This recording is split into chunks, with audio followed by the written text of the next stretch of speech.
합니다. 인사하겠습니다. 사랑합니다. 축복합니다. 다시 한번요. 참 잘 오셨어요. 네. 자, 한번 같이 하겠습니다. 베드로의 신앙 고백. 네, 베드로의 신앙 고백. 오늘은 예수님께서 이 제자들을 가이사라 빌립보 가이사라 이곳으로 이제 데려갔습니다. 그래서 이곳에서 이제 예수님께서 물으시는 거예요. 사람들이 나를 누구라 하느냐. 이제 제자들이 들은 이야기를 예수님께 말합니다. 그 다음에 예수님께서 그러면 너희들에게 나는 누구냐? 예수님이 이렇게 이제 물으시죠. 그래서 이제 베드로가 신앙을 고백하는 그런 말씀의 내용입니다. 먼저 오늘 말씀을 우리가 잘 이해하기 위해서는 여러분 이 가이사라 빌립보, 이 빌립보 가이사라가 어떤 곳이냐 하는 것을 좀 여러분들이 이해하고 아실 필요가 있습니다. 이 가이사라 빌립보는 갈릴리 호수에서 북쪽으로 40km 떨어진 곳에 위치하고 있습니다. 40km면 그래도 꽤 이제 거리가 있는 그런 지역입니다. 그죠? 그래서 이 40km 떨어진 그런 곳인데 예루살렘에서는 한 140km 정도 이렇게 이제 떨어져 있고요. 그 다음에 갈릴리에서 이제 예루살렘까지 이 가는 거리는 3일 정도 가야 도착하는 그런 거리입니다. 그러니까 이제 가까운 거리가 아니에요. 100km 이상이 되는 한 140km 정도 되는 그와 같은 거리인데 예수님께서 왜 이 제자들을 가이사라 빌립보 이곳으로 이제 데려갔을까 하는 것입니다. 이 가이사라 이 빌립보는 로마 황제 아우구스투스가 이제 헤롯 왕에게 준 그와 같은 지역입니다. 그래서 이 헤롯이 이제 이 도시를 이제 받아가지고 이곳에 로마 황제의 신전을 건축하게 되는 거예요.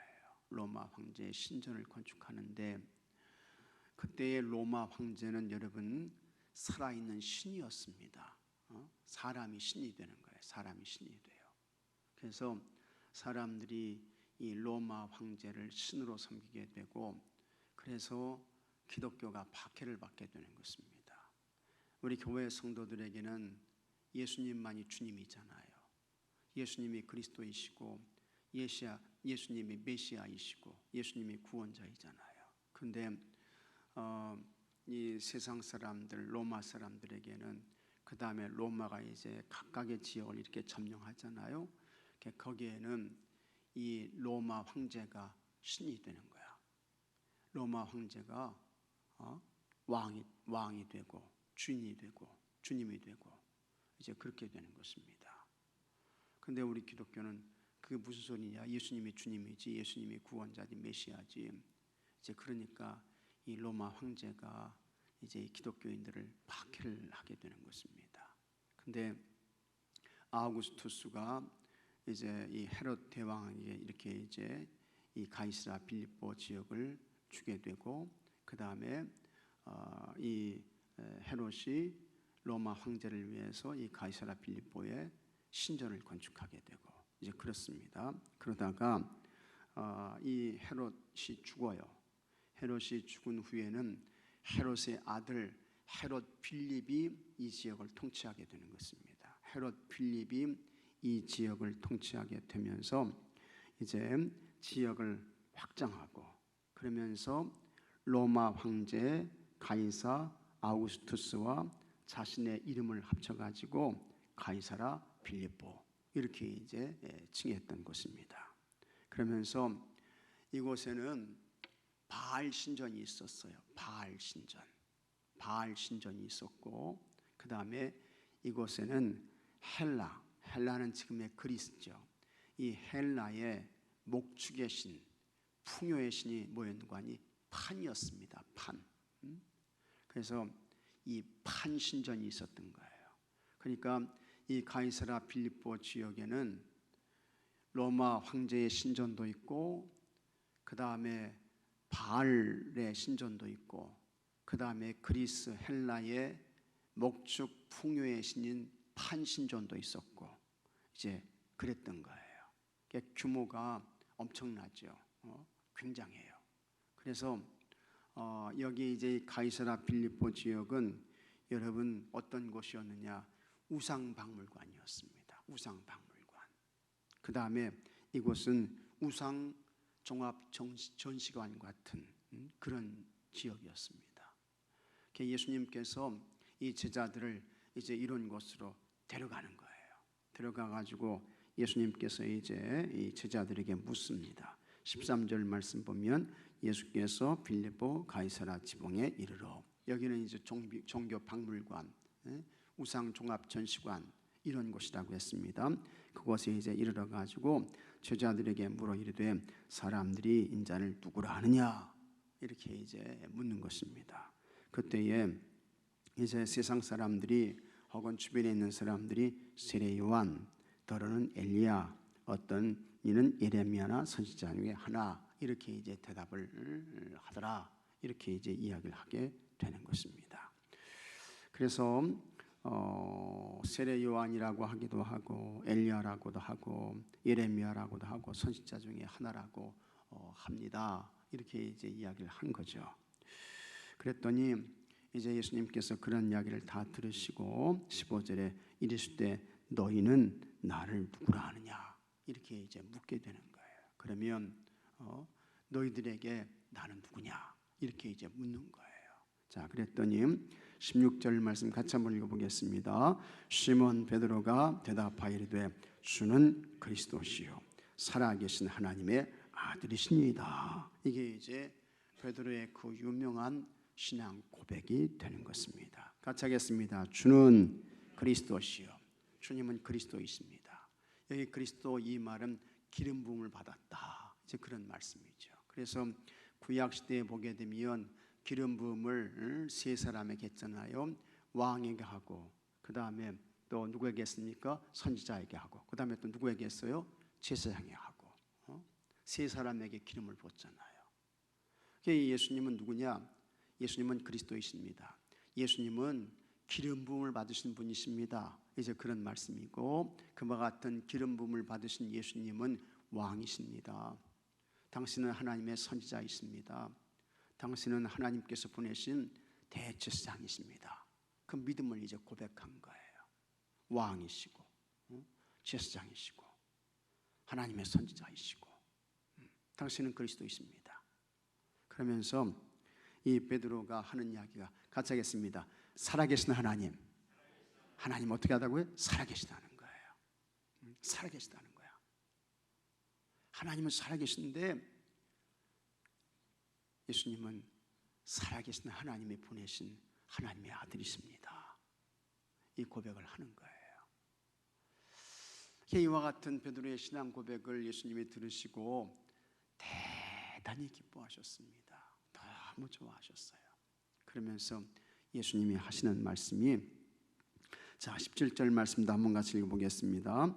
예수께서 대답하여 이르시되 바요나 시몬아 내가 복이 있도다. 이를 내게 알게 하니는 혈육이 아니요 하늘에 계신 내 아버지시니라. 이렇게 이제 말씀하는 것입니다.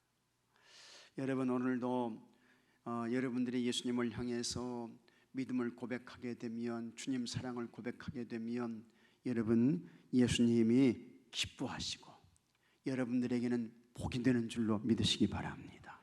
예수님이 기뻐하셨다고요. 그러면서 시몬아 너는 참 복이 있다. 복이 있다.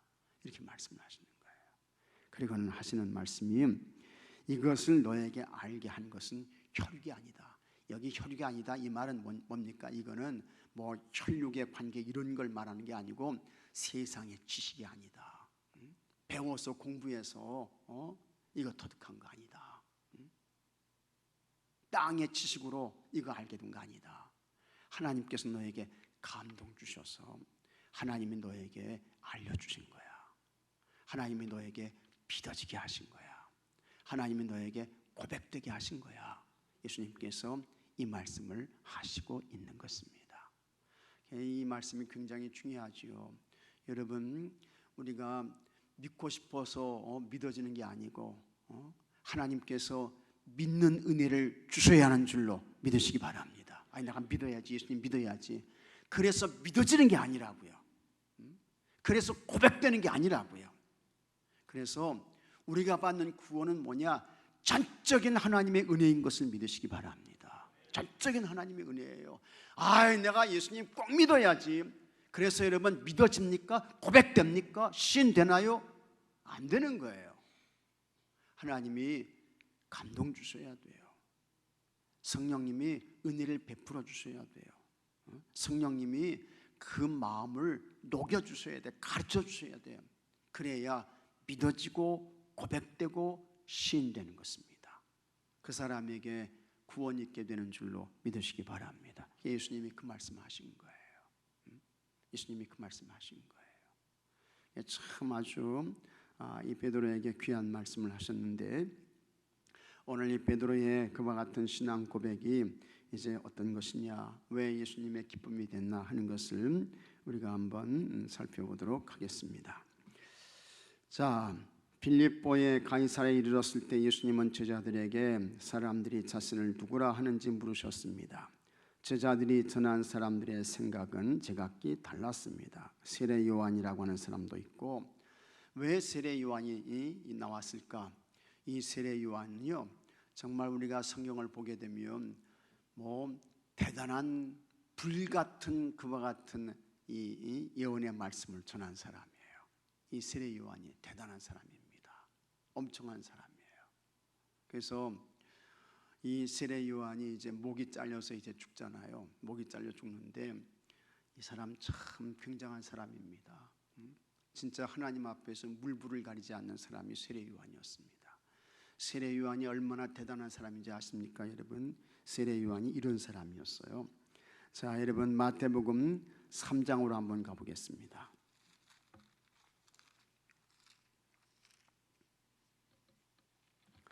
자, 3장 5절 말씀 한번 펴보십시오. 자, 3장 5절 말씀 같이 한번 읽어보겠습니다. 이때에 예루살렘과 온 유대와 요단강 사방에서 다 그에게 나와 6절 자기들의 죄를 자복하고 요단강에서 그에게 세례를 받더니, 그 다음에 이제 7절 말씀 잘 같이 한번 읽어보겠습니다. 요한이 많은 바리새인들과 사두개인들이 세례 베푸는 데로 오는 것을 보고 이르되, 독사의 자식들아, 누가 너희를 가르쳐 임박한 진노를 피하라 하더냐. 굉장한 사람입니다. 여기 바리새인들, 서기관, 사두개인들, 여기 바리새인들은, 이 사람들은요 평신도, 지금으로 말하면 평신도 지도자들이에요. 예루살렘 성전의 평신도 지도자들이야. 그 다음에 이 사두개인들은, 이 사람들은 유대교 종교의 핵심 인물들이에요. 이 사람들은. 그래서 이 사람들은 권세자야, 권력자야, 이런 사람들이에요. 근데 이런 사람들이 이제 요한이 세례를 베푸는데 오는 거예요. 근데 이 사람들을 향해서 대뜸 독사의 자식들아 이렇게 외치는 거예요. 이걸 이제 우리가 세상 말로 하면 이 세례 요한은요 죽기를 각오하고 이야기를 하는 거예요. 죽기를 각오하고 죽음을 두려워하지 않고 이 이야기를 하고 있는 거예요. 독사의 자식들아 이렇게 이야기를 하는 거예요. 이게 참 여러분 굉장한 이야기잖아요. 이 바리새인들, 사두개인들은 이 당시에 거룩 이걸 외치는 사람들이었습니다. 이 사람들은요. 근데 이런 사람들을 향해서 독사의 자식들아, 누가 너희를 가르치 임박한 진노를 피하라 하더냐. 너희들 다 하나님의 임박한 진노 못 피해. 다 하나님의 심판과 징계를 받아 주고 그걸 외치고 있는 거예요. 그 다음에 또 8절에 그러므로 회개에 합당한 열매를 맺고, 그 다음에 속으로 9절 말씀 같이 한번 읽어보겠습니다. 속으로 아브라함이 우리 조상이라고 생각하지 말라. 내가 너에게 이르노니 하나님이 능히 돌들로도 아브라함의 자손이 되게 하시리라. 이 말은 뭡니까? 너희들은 이놈들아 이 돌들도 돌만도 못한 인간들이다. 그 얘기를 하고 있는 거예요. 너희들은 저기 굴러다니는 저 돌만도 못해. 이와 같은 이야기를 하고 있는 거죠. 그러면서 10절에 이미 도끼가 나무 뿌리에 놓였으니 좋은 열매 맺지 아니하는 나무보다 직접 불에 던져지리라. 뭐 이렇게 이제 나오고 있는 것입니다. 그러니까 세례 요한이요, 이 사람이 대단한 사람입니다, 여러분. 이 사람이 굉장한 사람이에요. 엄청난 사람이에요. 근데 사람들이 하는 이야기가 세례 요한의 이와 같은 외침을 듣고 예수님이 세례 요한 같다, 뭐 이런 이야기를 이제 하는 거죠. 그 다음에 엘리야, 그 다음에 예레미야, 뭐 이런 사람들, 구약의 예언자, 갈멜산에서 불로 응답을 받고 450명의 바알 선지자를 목을 친 그와 같은 엘리야, 그 다음에 눈물의 예언자 예레미야, 그 다음에 선지자, 뭐 이런 이야기를 하는 것인데, 하여튼 너희들에게 나는 누구냐 그렇게 물었을 때에 베드로가 주는 살아계신 하나님의 아들 그리스도이십니다. 이렇게 이제 대답을 하게 되는 것입니다. 예수님은 신실한 믿음에서 나온 이 고백을 듣고 기뻐하셨습니다. 그래서 여러분, 오늘 주님을 향해서 신앙 고백을 하게 되면 다 주님이 들으시고 기뻐하시는 줄로, 좋아하시는 줄로 믿으시기 바랍니다. 자, 그러면 베드로의 신앙 고백이 예수님께 기쁨이 되는 이유는 무엇일까? 첫째, 하나님께서 주신 믿음의 고백이었기 때문이다 라는 것입니다. 예수님은 베드로의 신앙 고백이 그가 배운 지식에서 나온 것이 아니라, 그렇죠, 혈육이 아니라고 했습니다. 지식에서 나온 것이 아니라 하나님이 친히 그 비밀을 알게 하신 것이라며 칭찬하셨습니다. 하나님의 특별한 은혜를 주셨다는 거예요. 베드로는 참된 믿음으로 예수님을 그리스도로 살아계신 하나님의 아들로 고백했습니다. 백성들을 구원하실 유일하고도 완전한 그리스도로 고백한 것입니다. 참된 믿음의 참된 믿음은 사람의 의지와 결단으로 믿을 수 있는 것이 아닙니다. 그래서 내가 믿어야지, 예수님을 주님으로 고백해야지. 물론 그와 같은 의지적인 결단도 있어야 돼요. 틀림없이 있어야 돼요. 그러나 그것에 앞서서 하나님께서 감동 주시고 하나님께서 알려주시고 믿어지게 하시고 고백되게 하셔야 하는 줄로 믿으시기 바랍니다. 그 다음에 내 의지적 결단으로 이제 주님 앞에 믿음을 고백하며 나가는 거예요. 하나님께서 부어주시는 은혜로만 믿을 수 있는 믿음입니다. 하나님이 알게 하셨다는 예수님의 말씀은 하나님의 영이 베드로에게 임하여 알려주셨음을 의미합니다.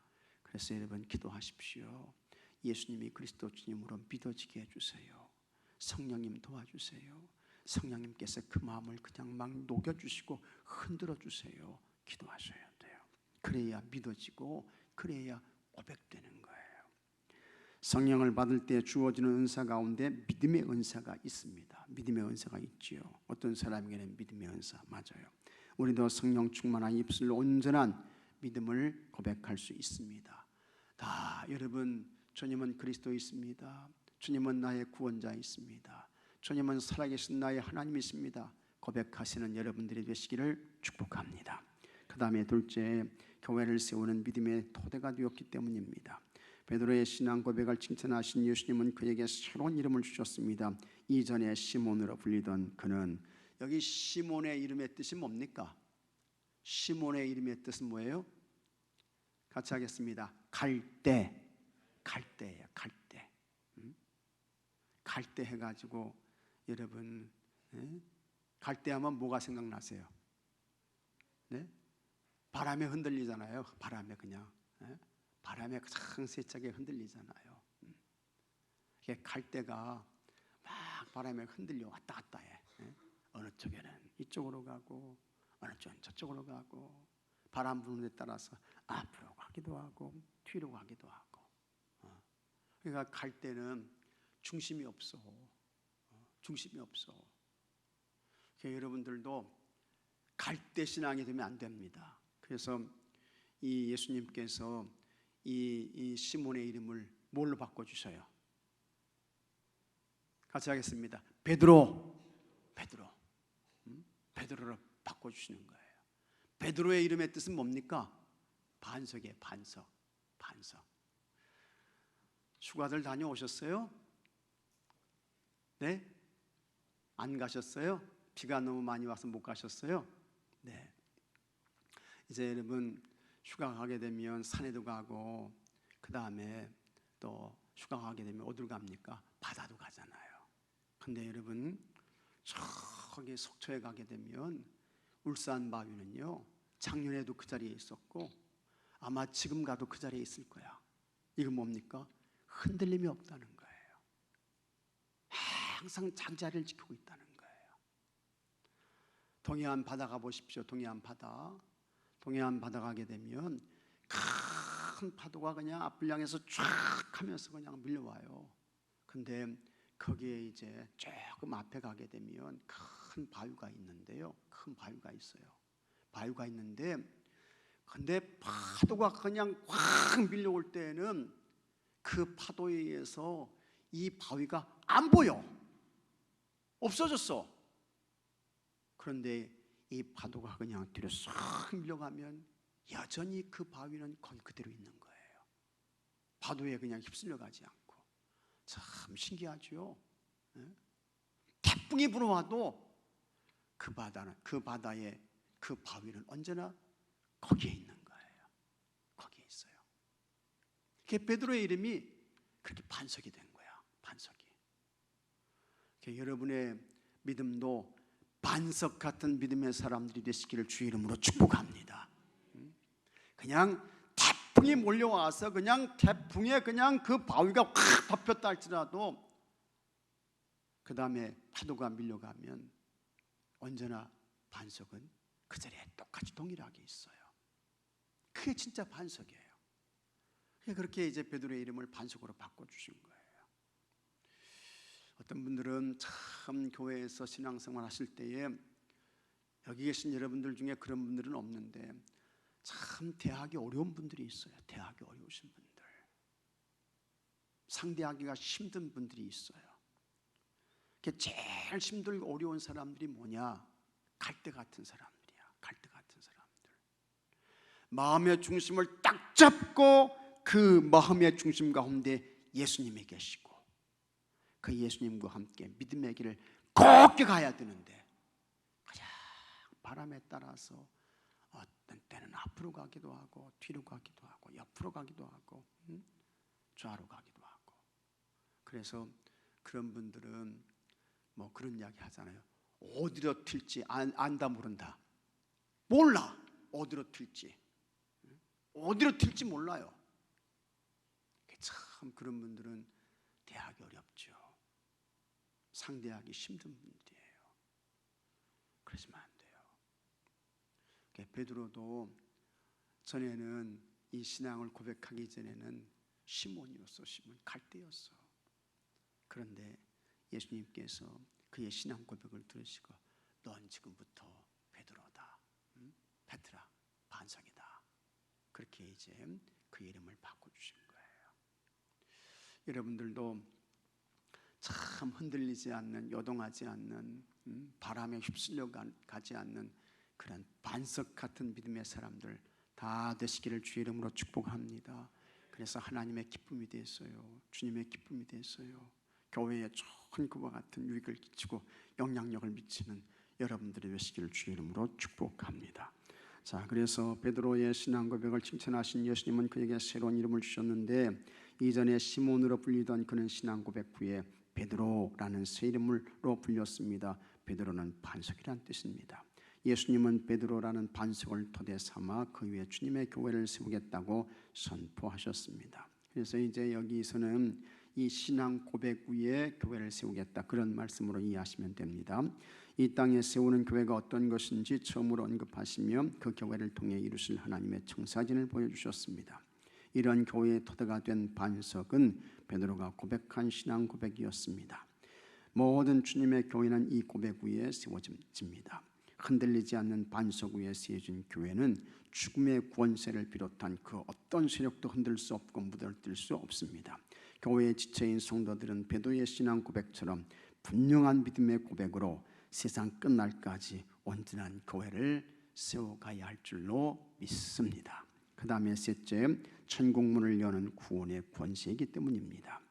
예수님은 신앙 고백을 한 베드로에게 천국 열쇠를 주겠다고 약속하셨습니다. 그래서 로마에 가게 되면 이제 바티칸을 가게 되는데요, 한쪽에는 사도 바울이 있어요. 한쪽에는 이제 베드로가 있어요.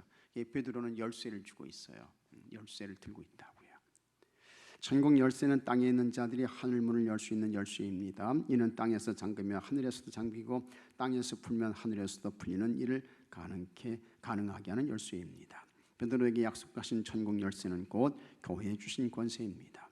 베드로와 같은 신앙 고백을 한 사람들이 모인 교회는 참된 믿음의 공동체가 되어 예수님이 주신 천국 열쇠를 소유하게 됩니다.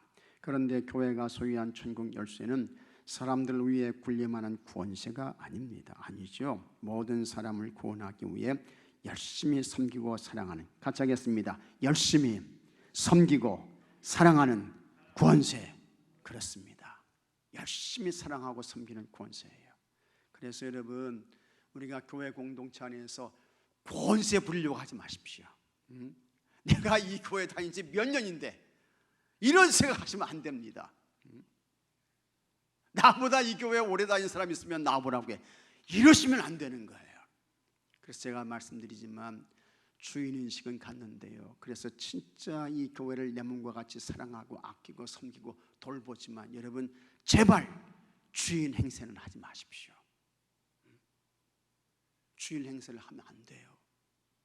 그러면 나중에 이 교회 공동체 안에 들어온 사람들이 여기에 남아서 적응하겠습니까? 아예 그 교회 갔더니 다 주인 행세 안 해.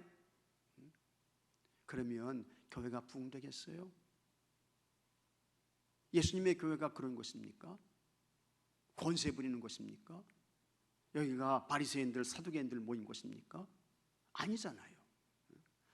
다 예수님 보혈의 피로 죄와 허물로 죽었던 사람들이 다 구원받아가지고 이곳에서 하나님 나라 천국을 준비하다가 하나님 나라 천국에 가야 할 그와 같은 하나님의 거룩한 자녀들이고 성민이고 성도이고 권속인데, 권속은 뭡니까? 가족 아니에요. 가족. 서로 주인 행세를 하려고 하고. 그래서 참 이런 말들이 왜 나왔는지 모르겠어요. 말이 나왔으니까 하는 이야기인데, 불러온 돌이 무슨 돌 빼낸다고요? 박혀있는 돌 빼낸다고 뭐 이런 얘기가 나오고, 절대로 이런 얘기 나오면 안 됩니다. 그 교회는 부흥 안 돼요. 그런 교회는 부흥 안 돼요. 그런 교회 누가 가겠어요? 안 되죠. 누가 오든지 간에 다 우리는 하나님 앞에서 부족한 죄인입니다. 허물 많은 인생들입니다. 우리 함께 이 험한 세상을 기도하면서 주의 말씀 따라서 같이 주의 길을 가며 하나님 나라 천국 갑시다 하면서 손을 내밀어주고 등을 두드려주고 격려해주고 위로해주고 축복해주고. 그래도 여러분, 교회가 부흥할까 말까 하는데 교회 부흥이 그렇게 쉽습니까? 여러분 아시잖아요. 다 권세 부리려고 하고, 다 주인 행세하려고 하고, 다 이 교회가 내 교회야. 이게 다 주님의 교회지 내 교회가 어디 있어요? 이 우리가 주님께서 우리에게 주신 권세는 이게 여기 말씀 그대로 섬기고 사랑하는 권세예요. 그게 능력이에요. 그게 축복이야. 그게 힘이야. 그래서 다 잘하고 계시지만 절대로 우리가 내가 여기서 권세 부려야지 이런 마음 가지면 안 됩니다. 이런 생각 가지면 아예 그런 생각은 버리셔야 돼요. 주님의 칭찬 못 받아요. 주님 상금 못 받아요. 주님의 인정해 주지 않아요. 예수님이 기뻐하시지 않는다고요. 섬기고 사랑하는 권세를 주셨다. 잘 기억하셔야 돼요. 따라서 신앙 고백의 토대 위에 세워진 주님의 교회는 천국 열쇠를 가지고 무엇보다 영원 구원에 힘써야 하는 줄로 믿으시기 바랍니다. 이것이 근본이요 최우선으로 할 일입니다. 예수님은 베드로의 신앙 고백 위에 교회를 세우시고 천국 문을 여는 열쇠를 주셨습니다. 그래서 죄인 우리가 교회를 통해 복을 받고 구원을 얻고 천국에 들어갈 수 있게 되었습니다. 그런데 우리는 엄청난 사실을 잊을 때가 많습니다. 반석 위에 세워진 교회들은 예수님이 다시 오실 때까지 천국에 들어가는 권세로 복음 사명을 충실히 감당해야 합니다. 자, 말씀 행하기. 베드로처럼 예수님을 그리스도로 고백합니까? 예수님을 어떤 분으로 고백하고 있습니까? 자, 다 같이 우리 베드로의 신앙 고백 한번 같이 외워보겠습니다. 주는 그리스도시요 살아계신 하나님의 아들이시니이다. 믿으시면 아멘 하시기 바랍니다. 자, 그 다음에 교회 공동체를 흔들게 하는 것에는 무엇이 있습니까? 해서 음부의 권세가 있다 그 말이죠. 음부의 권세는 뭡니까? 마귀의 세력이야. 교회를 분열시키고 싸움하게 만들고 분쟁하게 만들고 다툼하게 만들고, 그래서 편당을 짓게 하고 이거 우리 교회야, 이거 우리 편 교회야, 뭐 이렇게 만들고, 이게 저기 내가 세운 교회야, 뭐 이렇게 해가지고요. 이게 절대로 아닙니다, 여러분. 우리는 사교회가 아니에요. 공교회지. 예수님의 공교회지. 공교회. 우리는 다 예수님의 몸된 교회의 지체예요. 지체. 머리는 예수님이야. 그래서 머리이신 예수님의 명령과 지시를 잘 따라서 사랑과 섬김의 사명을 잘 감당해야 할 줄로 믿습니다. 그 다음에 3번, 교회가 가진 천국 열쇠로 섬겨야 할 것은 무엇입니까? 뭘 섬겨야 되겠습니까? 같이 하겠습니다. 첫째도 영혼구원, 둘째도 영혼구원, 셋째도 영혼구원. 영혼구원이에요. 믿습니까, 여러분? 이게 우리 교회가 해야 할 일인 것입니다. 삶에 적응하게 내 믿음을 담아 이번 한 주간 동안 아침과 저녁에 사도신경과 주문을 암송하십시다. 다 여러분 암송하시는 줄로 믿습니다. 자, 오늘 산성이 속에서 오신 분 한번 일어나세요.